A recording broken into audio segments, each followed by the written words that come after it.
Në zemër të Evropës, në një qytet të qetë e të rafinuar, ku liçeni pasqyron qiejt e kaltër dhe rrugicat tregojnë histori me gur të vjetër.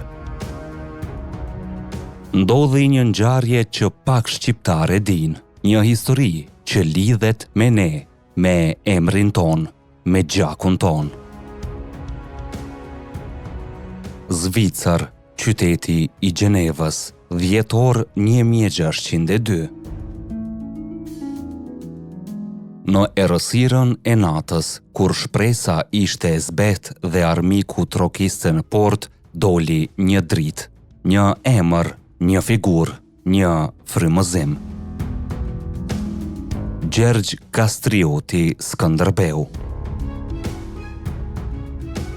Nëse je krenar për historinë tonë dhe dëshiron që më shumë shqiptar ta njohin këtë ngjarje të jashtëzakonshme, atëherë mos harro ta pëlqesh këtë video dhe ta abonohesh në kanalin ton Histori Epike. Kjo na ndihmon shumë që të vazhdojmë me përmbajtje të tillë që na bashkon, na frymëzon dhe na ngre kokën lart.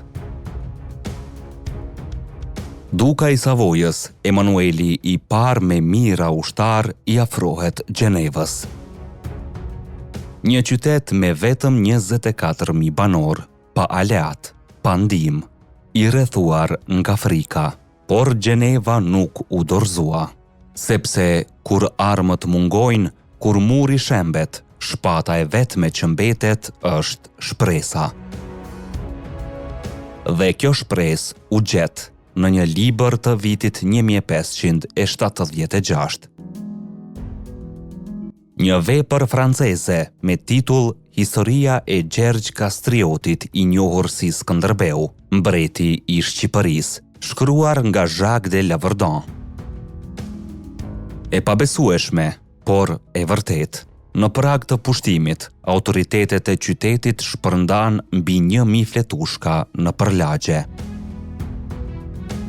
Ato rrëfenin historinë e një shqiptari, një priesin nga Ballkani, që për 25 vite i qëndroi përballë përbindëshit të kohës, perandorisë osmane. Populli i Gjenevës lexonte e përlotej. Lexonte se si një ushtri e vogël, pa mbështetje nga të mëdhenjt me thjeshtësi, por me zemër të hekurt, mbrojti atë dheun dhe u përhap në rrugët e qytetit një fjali që ndezi gjakun në damar. Nëse Skënderbeu e mposhti perandorinë osmane, edhe ne mund ta mbrojmë Gjenevën prej dukës së Savojës. Nata e 11 dhjetorit, qyteti heshti, por zemrat rrahën fort.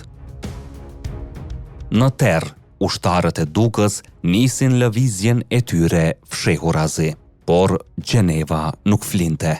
Burrat, gratë, të moshuarit, të gjithë ishin zgjuar.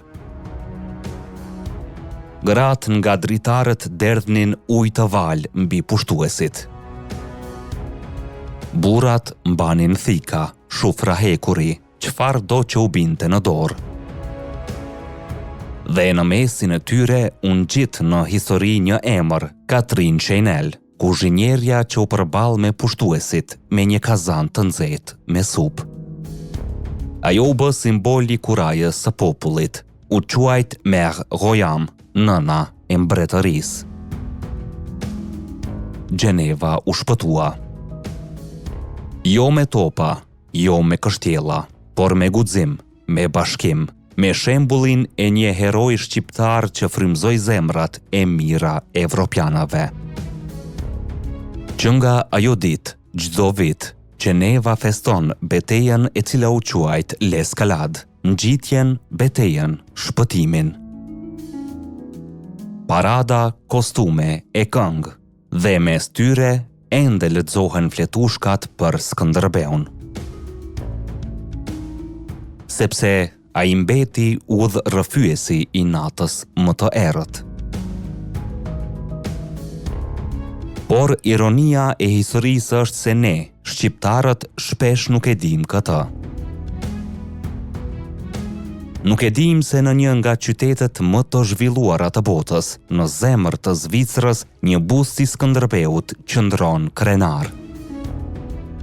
Në parkun William Rapart, përballë Kombeve të Bashkuara, ai sodit liçenin dhe historinë që ndihmoi të ndryshonte. Ky bust i punuar nga mjeshtri Odhise Paskali u vendos me 1 nëntor 1997. Përuruar nga veprimtar si Astrid Leka e Zaim Jashari në një ditë krenarie për të gjithë shqiptarët në diasporë. Ky nuk është vetëm një tregim, është një thirrje që ne të mos harrojmë kush jemi. Të mos harrojmë se emri ynë, historia jonë, gjaku ynë, ka lënë gjurmë në themelët e Evropës. Skënderbeu nuk ishte vetëm mbrojtësi i Shqipërisë. Ai ishte simbol i rezistencës për të gjithë ata që luftojnë për lirinë. Nga Kruja në Gjenevë, nga Ballkani në Alpet zvicerane. Dhe kështu kur një qytet u përball me shkatërimin, e gjeti shpëtimin në historinë e një shqiptari. Në emrin e Skënderbeut, në frymën e lirisë që ai përfaqësonte. Dhe sot, kur ecni nëpër rrugët e Gjenevës dhe dëgjoni zërat e festës së L'Escalade, mbani mend. Në atë natë të ftohtë dhjetori të vitit 1602, Skënderbeu ishte aty. A e ke dëgjuar më parë këtë histori? A mendon se figura e Skënderbeut duhet të promovohet më shumë në Evropë? Shkruaje mendimin tënd në komente. Mezi presim të lexojmë se çfarë mendoni ju. E mos haro, çdo koment, çdo pëlqim e çdo ndarje e kësaj videoje është një gur më shumë në murin e krenarisë son kombëtare.